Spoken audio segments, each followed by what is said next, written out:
அனைவருக்கும் வணக்கம். நான் இந்திய பெண்ணே பாரதி பேசுகின்றேன். இன்றைக்கி நான் ரிஷபத்துக்காக சொல்கிறேன். 2026 வைகாசி மாதம் மிகச் சிறப்பான குரு பெயர்ச்சி நாளும் இருக்குது. குரு பகவான் 12 வருஷம் கழித்து உச்ச ராசியான கடகத்துக்கு வராரு. ரிஷப ராசிக்கு கடகம் 3வது வீடு. இது தைரியஸ்தானம், பராக்கிரம ஸ்தானம், உடன் பிறந்தவர்களுடைய ஸ்தானம், முயற்சி ஸ்தானம். இன்னும் சொல்லப்போனால் இந்த வீட்டில் அந்த வீட்டில் உச்ச குரு உட்கார்ந்து ரிஷப ராசிக்கு என்ன இதனால் என்ன அவங்களுக்கு நடக்கும், என்ன அர்த்தம் அப்படின்னு நம்ம பார்க்க போகலாம். அதாவது ரிஷபராசி குரு உங்களுக்கு 8வது 11வது வீட்டினுடைய அதிபதி. அதனால் இந்த பெயர்ச்சி சில நிறைய நன்மைகளை கலந்த ஒரு பலன்களை உருவாக்குன்றதுனால நீங்கள் தைரியமாகவே இந்த பதிவை இன்ட்ரெஸ்டாகவும் பார்க்கலாம். அது நடக்கும், நம்மளுக்கு இப்படி தான் நடக்கும் அப்படின்னு நீங்கள் நினைக்கிறதுனால இப்போ நான் சொல்கிற விஷயத்த உங்களுடைய முயற்சினால் நீங்கள் அதை மாற்றிக்கலாம். எல்லா ஜோதிடரும் அப்படி தான் சொல்லிகிட்டு இருப்பாங்க, அதெல்லாம் ஒன்றும் நடந்துராது அப்படின்னு நினச்சிக்கிட்டே நீங்கள் பார்த்தீங்கன்னா நடக்காது. என்னுடைய வீடியோக்களை பொறுத்த வரைக்கும் அந்த பிரபஞ்ச கான்செப்டும் இருக்கணும். நம்ம அது நடக்க போகுதுன்ற மாதிரி நினச்சிக்கிட்டே இருக்கும்போது அதை நம்ம செயல்படுத்திடலாம். அந்த மாதிரி 8வது 11வது வீட்டு அதிபதி. அதனால் இந்த பயிற்சி மிகுந்த நன்மைகளை கலந்து தரும். ஆனால் ஓவரால் பாசிட்டிவாக அமையும். அப்படி தான் நீங்கள் பார்க்கணும். இதை தைரியம் உங்களுக்கு அதிகரிக்கும். எந்த ஒரு விஷயத்தையும் நீங்கள் செஞ்சு முடிக்கிறதுக்கு தைரியம் தான் ரொம்ப ரொம்ப முக்கியம். நிறைய காலமாக நம்ம யோசிப்போம், அப்போவே நம்ம இதை பண்ணியிருக்கலாம்ல, இப்போவே நம்ம இதை பண்ணியிருக்கலாம்லன்னு நினைப்போம். நல்ல வாய்ப்புகளுக்கும் இருந்தது, நல்ல சுச்சுவேஷன் கூட இருந்தது, அப்போ ஏன் நம்ம பண்ணாத போகணும்னு நினைப்போம் நிறைய விஷயத்த. அதுக்கு காரணம் என்னென்னா, ஒரு பீரியடில் ஒரு கிரக சேர்க்கையினால் மட்டும்தான் அந்த தைரியமே வரும். அந்த சமயம் பார்த்து நம்மளுக்கு நல்ல நட்சத்திர இதுங்களும் இருக்கணும், கிரகங்களும் இருக்கணும். அப்போ அது செயல்படும். அப்போது ஒரு வாழ்க்கையில் ஒரு மனுஷனுக்கு தைரியன்றது ரொம்ப ரொம்ப இம்பார்ட்டண்ட். நம்பிக்கைன்றது ஒரு பார்ட்டு, தைரியன்றது இன்னொரு பார்ட்டு. அது மாதிரி இதுவரை நீங்கள் யோசித்து தள்ளி வச்ச காரியங்களை இப்போ துணிஞ்சு பண்ணுறீங்க. நீங்கள் உடன் பிறந்த ஒரு ஆதரவும் உங்களுக்கு கிடைக்கும். இந்த முறை தம்பி, தங்கை, அண்ணன், அக்கா மூலமாகவும் நல்ல உதவிகள் உங்களுக்கு கிடைக்கிறதா இந்த முறை இருக்குது. ஆனால் அடிக்கடி நீங்கள் ஒரு குறுகிய தூரத்தில் கிட்டவே அதிக பயணம் போயிட்டு வர, வெளிநாடு பயணம்னு சொல்லலை, கிட்டவே நீங்கள் அடிக்கடி ஒரு பயணம் போகிற மாதிரி இருக்கும். ஆனால் முக்கியமாக வேலை சம்மந்தமாக நீங்கள் வெளியூர் நீங்கள் பிஸ்னஸ் பண்ணுறதா இருக்கலாம். தமிழில் நான் போட்டிருக்கிற மாதிரி அந்த ப்ரொமோஷன் விஷயம் நடக்கலாம். ஏதோ ஒரு புது கான்ட்ராக்ட் கிடைக்கலாம். அதனால் நீங்கள் அடிக்கடி வெளியூர் போகிறது, அடிக்கடி வெளியில் போயிட்டு வர்றது, இந்த விஷயம் உங்களுக்கு நடக்கிறதா இருக்குது. அதனால் ஆன்மீகம், இது கூடவே ஆன்மீகம், கோயில் தரிசனம், மந்திர ஜபம் மேலே உங்களுக்கு திடீர்னு ரொம்ப ஆர்வம் கூடுற மாதிரி இருக்கும். அதை செய்யவும் செய்யுங்க. அது ஒரு காரணத்துக்காக தான். இத்தனை நாள் இல்லாத அளவுக்கு ஒரு ஆன்மீகத்தில் ஒரு நாட்டம் உங்களுக்கு வருது. அதை நீங்கள் கடைப்பிடிச்சு கோயில் போகணுன்னு நினச்சிங்களா, சரின்னு கோயிலுக்கு போயிடுங்க. ஏதாவது வீட்டில் மந்திர ஜபங்கள் ரொம்ப சொல்லணும்னு ஆசைப்படுவீங்க. நம்ம திடீர்னு இந்த மந்திரங்களை சொல்லலாம், பெருசாக ஒரு ஸ்லோகம் உட்காந்து சொல்லலாம் அப்படின்ற அளவுக்கு மைண்டு தோணிச்சானாலும் இத்தனை நாள் உங்களுக்கு பழக்கம் இல்லைனாலும் செஞ்சுருங்க. ஏன்னா உங்களுக்கு வர வேண்டிய நல்ல விஷயங்களை அது செய்து கொடுக்குறதா இருக்குது. அது ஒரு பக்கம் உங்களுக்கு ஒரு டிப்பாக சொல்கிறேன். தொழில் வேலைன்னு பார்க்கும்போது குரு 7, 9, 11வது வீடுகளை பார்க்கறதுனால பார்ட்னர்ஷிப் பிஸ்னஸில் உங்களுக்கு லாபம் கிடைக்கிறதா இருக்குது. புது கான்ட்ராக்டு, ப்ரமோஷன் வாய்ப்பு வரதா இருக்குது. அரசு வேலையும் எதிர்பார்த்தவங்களுக்கு, அரசு வேலை தான் வேணும்னு எதிர்பார்க்குறவங்க நிறைய பேர் இருப்பாங்க. அந்த மாதிரி ஒரு ஆள் நீங்கள் எதிர்பார்க்குறவங்களா இருந்தால் கட்டாயம் உங்களுக்கு ஒரு நல்ல செய்தி வரதா இருக்குது. ஆனால் 8ஆம் வீட்டு அதிபதி. அதனால் நீங்கள் திடீர் ட்ரான்ஸ்ஃபர் சாத்தியத்துக்கும் நீங்கள் தயாராகணும்.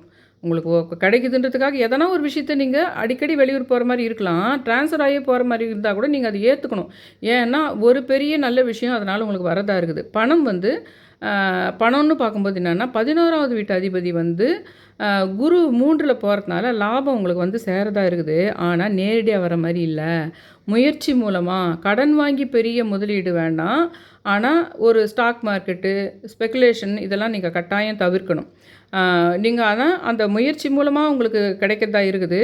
ஆனால் நேரடியாக கிடைக்காமையும் இருக்குது. ஆனால் நீங்கள் பெரிய கடனோ அல்லது ஸ்டாக் மார்க்கெட் ஸ்பெக்குலேஷன் விஷயங்களை நீங்கள் கட்டாயம் தவிர்த்து தான் ஆகணும். திருமணம், குடும்பம்னு பார்க்கும்போது குரு 7வது வீட்டை பார்க்கறதுனால திருமணம் ஆகாதவங்களுக்கு இது ஒரு நல்ல சந்தர்ப்பம் உங்களுக்கு கிடைக்க போகுது.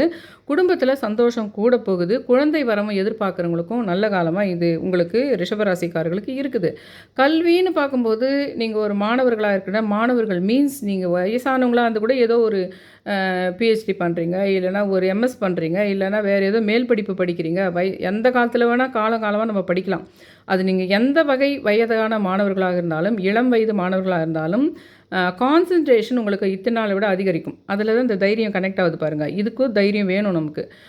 ஒரு மாதிரி பார்த்துக்கலாம் அப்படின்ற தைரியம் இருக்கும்போது என்ன ஆகும்னா, படிக்கும்போது ஒரு மாதிரியான கான்சன்ட்ரேஷன் நம்ம வாங்கிடுவோம் அந்த மார்க்கை, நம்ம கண்டிப்பாக இதை ரீச் பண்ணிடுவோம் அப்படின்ற தைரியம் என்ன பண்ணும், இன்னொரு விதமான ஒரு கான்சன்ட்ரேஷனை அதிகரிக்கும்.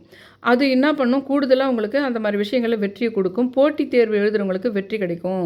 ஒரு பெரிய ஒரு நீட் எக்ஸாம் மாதிரி இது பண்ணுறது, இந்த மாதிரி ஒரு இந்த எக்ஸாமெல்லாம் எழுதுகிறாங்க இல்லைங்களா, அந்த எக்ஸாமுக்கெல்லாம் உங்களுக்கு தைரியமாக நீங்கள் அதில் இது பண்ணலாம். நம்ம போய் எங்கே பண்ண போகிறோம்னு நினைக்க தேவையில்லை. ஏன்னா உங்களுக்கு தைரியம், அதே மாதிரி கான்சன்ட்ரேஷன் அதிகரிக்குது. 2 விஷயம் வரப்போகுது இந்த சமயம். அதனால் நீங்கள் உங்களுக்கு வெற்றி கிடைக்கிறதா இருக்குது.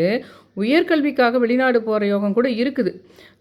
அந்த மாதிரி அந்த ஏஜில் இருக்கிறவங்க அதை ட்ரை பண்ணுறவங்களுக்கு இருக்குது. அதுவும் ஆரோக்கியம்னு பார்க்கும்போது 8ஆம் வீட்டு அதிபதி குரு ஆனதுனால கொஞ்சம் அந்த மிடில் ஏஜ் இருக்கிறவங்க, அதுக்கு மேலே இருக்கிறவங்க ப்ளட் ப்ரெஷரு, சுகரு, வயிறு சம்பந்தமான பிரச்சனைகளை நீங்கள் கொஞ்சம் கவனிக்க வேண்டியதாகுது.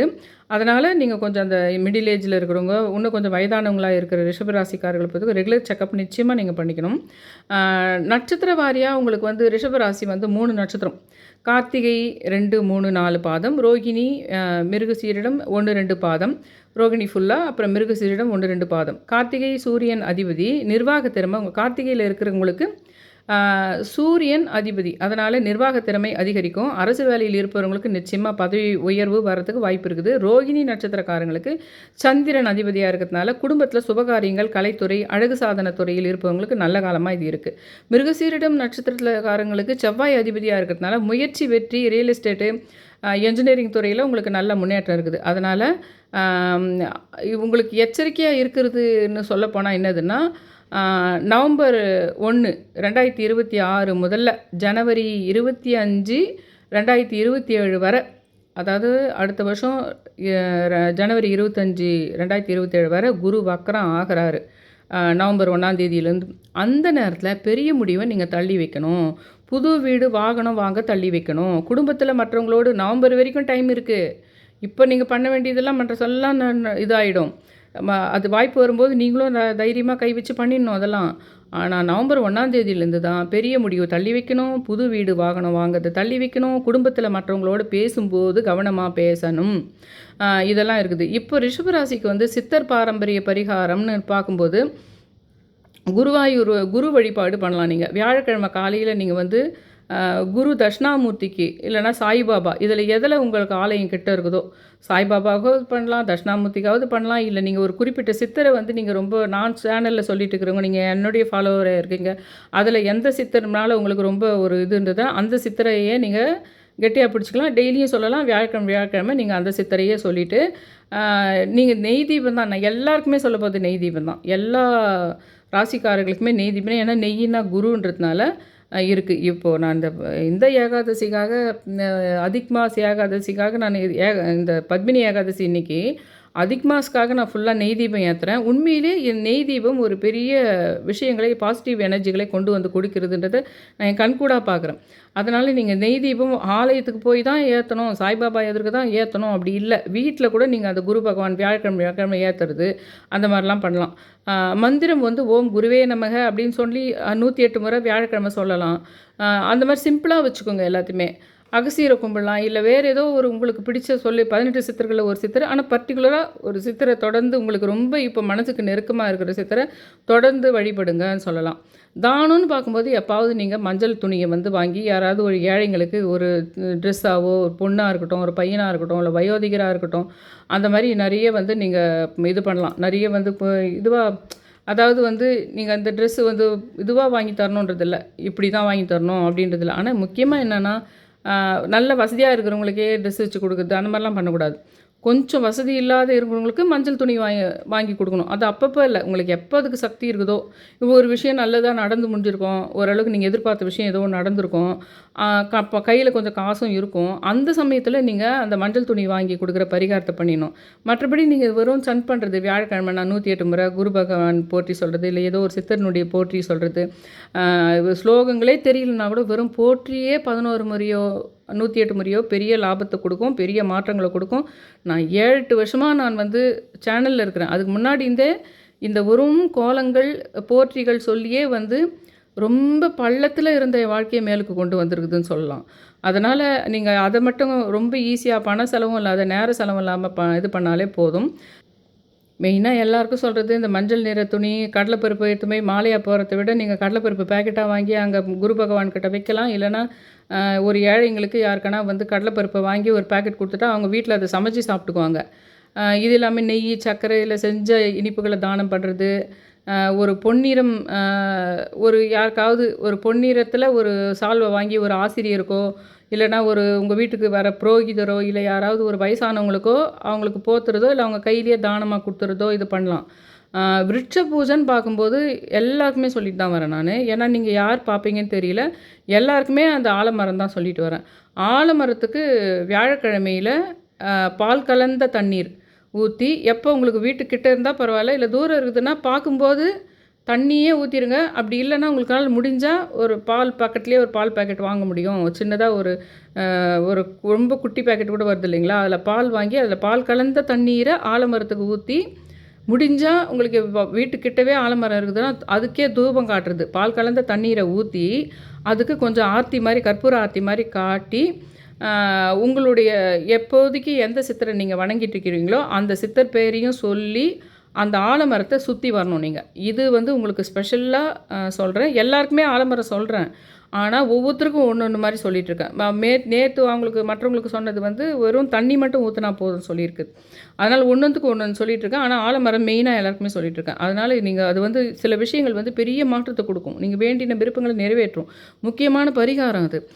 அதனால அது வந்து சும்மா ஏதோ பொத்தாம்போக்குல சொல்றேன்னு நெனச்சுக்காதீங்க. காரிய சித்தி வந்து உங்களுக்கு ஆகறதுக்கு காரணம் என்னன்னா, 3வது வீடு பலம் பெற செவ்வாய் கடவுளான முருகனுக்கு செவ்வாய்க்கிழமையில செவ்வரளி மலர் ஏதாவது ஒரு சமயம் உங்களுக்கு டைம் கிடைக்கும்போதெல்லாம் அந்த ஆலமரம் ஞாபகம் வச்சுக்கங்க. அந்த மஞ்சள் துணி யாருக்கானா தானம் பண்ணுறது ஞாபகம் வச்சுங்க. அது எல்லாமே அடுத்த வருஷம் இதுக்குள்ள உங்களுக்கு இன்னும் சொல்லப்போனா நவம்பருக்குள்ள இது பண்ணிட்டீங்கன்னா மேலா இருக்கும். செவ்வாய் கடவுளான முருகருக்கு நீங்க செவ்வரளி மலர் சாத்தி 3வது வீடு பலம் பெறத்துக்கு உங்களுடைய இதெல்லாம் நடக்க போது, அரசு வேலையோ, ப்ரமோஷனோ கிடைக்க போது, அத காரிய சித்தி பண்ணுறதுக்கு அந்த முருகன அந்த செவ்வாய்க்கிழமை பெஸ்ட்டா உங்களுக்கு மாத்தத்துக்காக அது சைட்ல நீங்க அத பண்ண வேண்டியிருக்கு. பரிகாரமா பண்ண வேண்டியது இருக்குதுன்றது 1. முருகனுக்கு செவ்வரளி மலர் மாற்றி அந்த காரிய சித்திக்காக நீங்க சொல்ற பரிகாரம் அது. இதே வந்து அன்னதானம்னு வந்து நீங்க மாசத்துக்கு ஒரு முறையோ, வயசான தம்பதிக்கு அப்பப்போ குடுக்குறதோ, இதெல்லாம் நீங்க பண்ணலாம் உங்களுக்கு. அந்த மாரி நெறைய சித்தர்கள கூட அந்த ஒரு சித்தர் ஏதோ ஒரு சித்தர தான் வணங்கணும் அப்படின்னு இல்ல. இன்னும் 2, 3 சித்தர்கள் கூட நீங்க யாரெல்லாம் கும்பிட்டா இப்போதைக்கு உங்களுக்கு வந்து மனசுல கனெக்டிவிட்டியா இருக்குதோ, அவங்கள நீங்க கும்பிடுறது ரொம்ப நல்லது. இந்த ரிஷப ராசிக்கு வந்து முழுமையான பலன் உங்களுடைய யூஸ்ஃபுல்லா இருந்தா எனக்கு தயவு செஞ்சு லைக் பண்ணி, நான் சொன்னது வந்து உங்களுக்கு வந்து எந்த அளவுக்கு பிடிச்சிருக்குதுன்றதுக்கு வந்து ஏதாவது கமெண்ட்ல நான் சொன்னதுக்கு ரிலேட்டடா ஏதாவது ஒண்ணு கமெண்ட்ல கேட்குறதோ, இல்ல இன்னும் வேற ஏதாவது விஷயம் என்கிட்ட கேட்குறதோ, அந்த கமெண்ட்ல வந்து கொஞ்சம் போடுங்க அப்படின்னு சொல்லிட்டு கேட்குறேன். உங்க பிறந்த நாள், நட்சத்திரம் அதுங்கெல்லாம் வந்து அந்த நாள் வருது பார்த்தீங்களா? உங்களுடைய நட்சத்திர நாள் வருது பார்த்தீங்களா? அந்த நாள்ல நீங்க குரு பகவான் கிட்ட போயிட்டு, வீட்டுக்கு பக்கத்துல இருக்கிற குரு பகவான் இருக்கிற ஆலயத்திலே போயிட்டு ஒரு தீபம் ஏத்துங்க. மாசத்துக்கு ஒரு முறை உங்க நட்சத்திரம் வரும் இல்லைங்களா? அன்னைக்கு போயிட்டு குரு பகவான் கிட்ட ஒரு நெய் தீபம் ஏத்துங்க அப்படின்னு சொல்றேன். அதனால நீங்க வாழ்க வளமுடன் சொல்றேன். உங்களுடைய விருப்பங்கள் எல்லாம் நிறைவேறட்டும். உங்களுக்கு என்னெல்லாம் கிடைக்கணுமோ, அது எல்லாமே கிடைக்கணும்னு சொல்லிட்டு, நான் உங்களுக்கு எல்லாருக்கும் எல்லாமே கிடைக்கிறதுக்காக, கடவுள அந்த குரு பகவானையே நானு ப்ரே பண்ணிக்கிறேன்னு சொல்றேன். என்னுடைய சேனல சப்ஸ்கிரைப் பண்ணுங்க, ஷேர் பண்ணுங்க. அந்த வெளிச்சம் என்ற உணர்வுன்றதுல பண்றதுனால, நான் போடுற வீடியோ ஒரு 3 நாள் முன்னாடி தெரியும் அவ்வளோதான். ஆனா இந்த வெளிச்சம்ன்றதுல நீங்க சேர்றது மூலமா தான், நான் பர்சனலா நெறைய விஷயங்கள அவங்க கூட ஷேர் பண்ணுறதுக்கும், இன்னும் போக போக அப்கமிங்கில நெறைய உங்களுடைய ராசி நட்சத்திரங்களே கேட்டு அதுக்கான ஐடியாஸுங்கள சொல்ற விஷயங்கள், அந்த சுலு ஆத்மா சம்மந்தமான, ஆத்ம ரீதியான சாபதோஷங்கள், முன்ஜென்ம சம்மந்தமான தொடர்பான விஷயங்கள் எல்லாமே கொஞ்சம் கொஞ்சமா அதில அந்த வெளிச்சம் இதில தான் நான் சொல்லலான்னு இருக்கேன். அதனால தயவு செஞ்சு இந்த வெளிச்சம் இதில வந்து என்னுடைய ஜாயின் பட்டன் போனீங்களான்னா, அதில வெளிச்சம் தெரியும். அதில நீங்க ஜாயின் பண்ணீங்கன்னா பெட்டரா இருக்கும். உணர்வுன்றது ஒண்ணும் இல்ல. நான் போடுற பெரிய வீடியோங்க 3 நாள் முன்னாடி காட்டும் அவ்வளோதான். அதனால தயவு செஞ்சு என்னோட சேனல சப்ஸ்கிரைப் பண்ணி, ஷேர் பண்ணி அந்த ஆல் இன்டியா நோட்டிஃபிகேஷன் பெல் பட்டன லைக் பட்டன பிரஸ் பண்ணுங்க. ரொம்ப ரிக்வெஸ்ட் பண்ணி கேட்டுக்கிறேன். Thank you all.